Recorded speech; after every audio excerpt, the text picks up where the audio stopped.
Welcome to this session. In this session, I am going to talk about electrochemical cells, electrolytic cells, representation of galvanic cells, differences between electrolytic cells and galvanic cells, and some basic concepts of electrochemistry.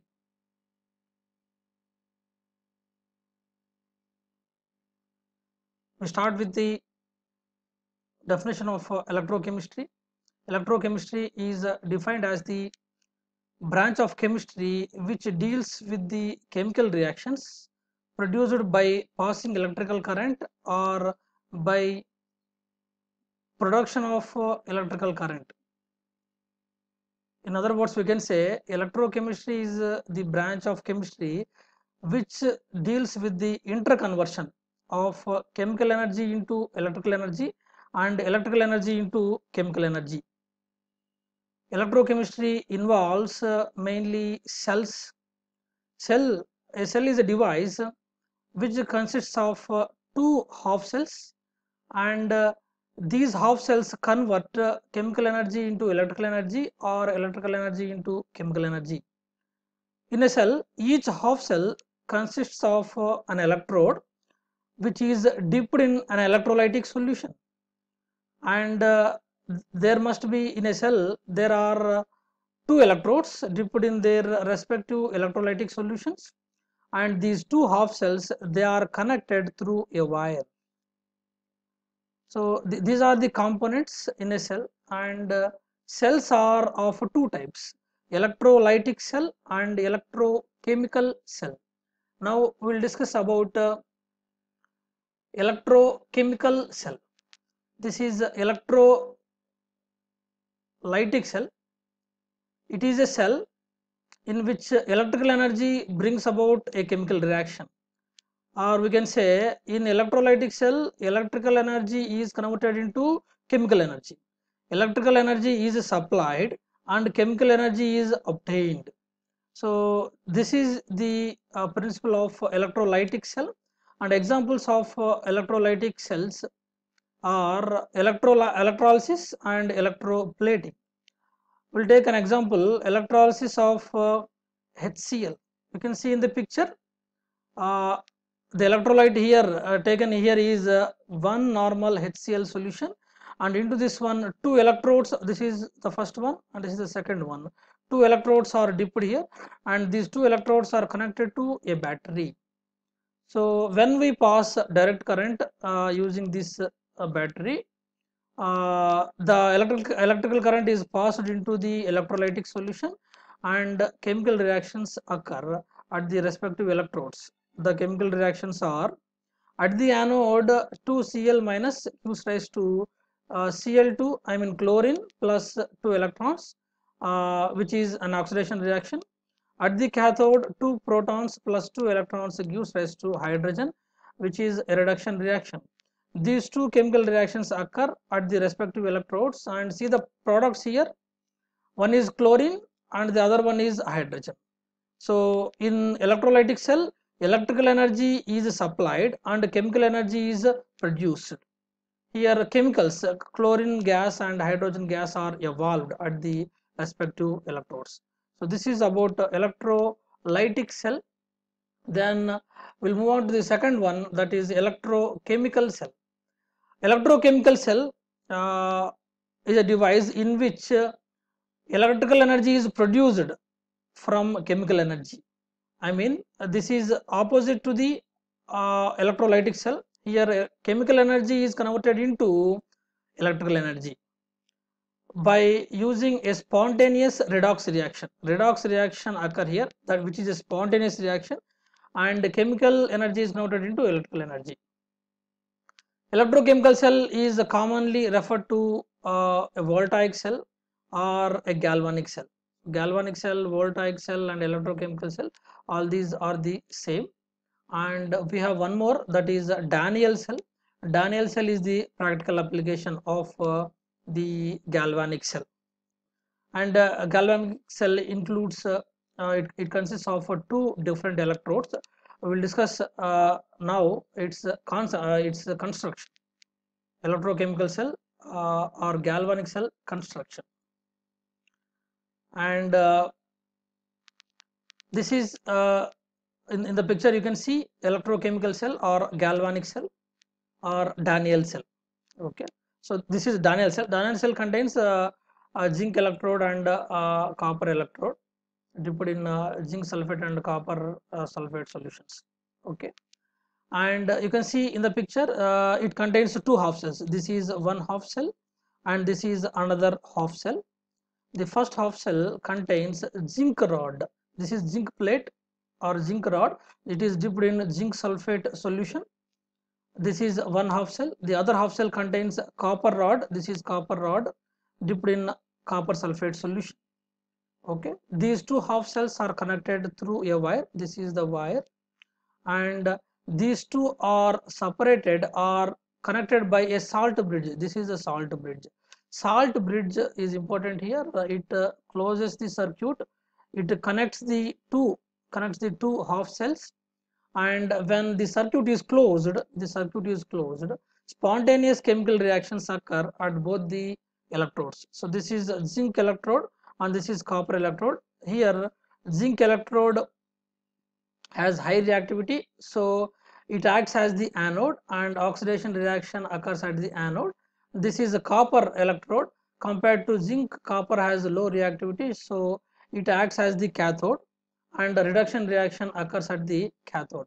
You can see the chemical reactions occurring at the respective electrodes. At the anode, Zn gives rise to Zn plus 2 electrons. This is an oxidation reaction as 2 electrons are produced here. And at the cathode, Cu plus 2 electrons gives rise to copper. This is a reduction reaction as electrons are consumed here. The overall reaction here is Zn plus Cu plus 2 gives rise to Zn plus 2 plus Cu. The overall reaction is Zn plus Cu plus 2 gives rise to Zn plus 2 plus Cu.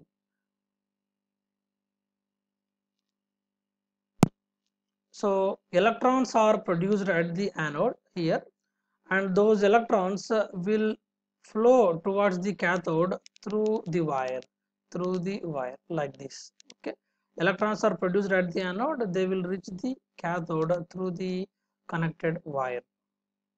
This is about the construction of electrochemical cell or galvanic cell or Daniell cell. And now we move on to a representation of galvanic cell. While representing a galvanic cell, we have to follow some rules. We will discuss them now. The first one is anode is written on the left hand side while cathode is written on the right hand side. So while representing, we have to represent anode half cell, anode electrode on the left hand side and cathode on the right hand side. This is the first rule. And second one, while representing the anode, the electrode should be written first, okay, and then the electrolyte. So while representing anode, electrode should be written first and then the electrolyte. The separation, I mean these two, electrode and electrolyte of the anode, they are separated by a vertical line or by a semicolon. Separation between the electrode and the electrolyte, that is done by using a vertical line or a semicolon. And one more point here is the electrolyte may be represented by the whole formula or by the ionic species. Say for example, if the electrolyte is zinc sulfate solution, we can represent that one with the ZnSO4 full formula zinc sulfate, or we can simply write, or we can simply use the ionic species Zn plus 2 only. Okay, either whole formula or by the ionic species. If any additional information is there like concentration or pressure, that can be represented in brackets. So this is regarding the representation of anode. I repeat, while representing anode, electrode first and then the electrolyte. Separation between electrode and electrolyte with a vertical line or a semicolon, and electrolyte can be represented with the whole formula or by only the ionic species involved, and extra information, additional information can be represented in the brackets. This is regarding representation of anode. Next one, representation of cathode. While representation of cathode, the electrolyte must be represented first and then the electrode. Okay, and the separation of electrolyte and the electrode, that is done by the vertical line or by the semicolon, and the electrolyte is represented by the whole formula or by the ionic species, just like the anode, and any additional information that can be represented in the brackets. Okay, this is regarding the representation of cathode. Okay, next one, salt bridge. The two half cells in the galvanic cell, that they are connected by a salt bridge. That salt bridge is indicated or represented with two vertical lines, or simply we can call them as parallel lines like this. Okay, these are the rules to be followed while representing a galvanic cell. Now we'll discuss this representation with an example. We'll take a Daniell cell as an example. Okay, Daniell cell. So this is Daniell cell, zinc rod dipped in zinc sulfate solution and a copper rod dipped in copper sulfate solution. These are the different representations of Daniell cell. You can see the first one, Zn vertical line Zn plus 2 within the brackets 1m. So this represents the anode. So Zn vertical line represents the separation of the electrode and the electrolyte, and double vertical lines indicates the salt bridge, and then Cu plus 2. While representing a cathode, we have to represent the electrolyte first. Electrolyte here is copper sulfate solution, that is represented with the Cu plus 2 ionic species. Extra information is the concentration, that is represented in the brackets 1m concentration, and vertical line, and then we have a copper electrode. So this is one representation. Another representation, see here, full formula of the electrolyte is represented here, ZnSO4 and copper sulfate. This is another representation. Next one, semicolon can be used in place of a vertical line. This is semicolon, and also semicolon here at the cathode also. Then semicolon with full formula, the last one represent. This is the representation with the semicolon with the full formula. So we can use any of these four. Okay, as the representation of the Daniell cell. This is about the electrochemical conventions or rules to be followed while representation of a galvanic cell. Then we'll discuss the differences between the galvanic cell and electrolytic cell. So galvanic cell is a device which converts chemical energy into electrical energy. Okay, and if we consider electrolytic cell, the reverse here, electrical energy is converted into chemical energy. That is one. Next one, the redox reactions occurring in the galvanic cell, they are spontaneous, they occur spontaneously, but electrolytic cell, they are non-spontaneous.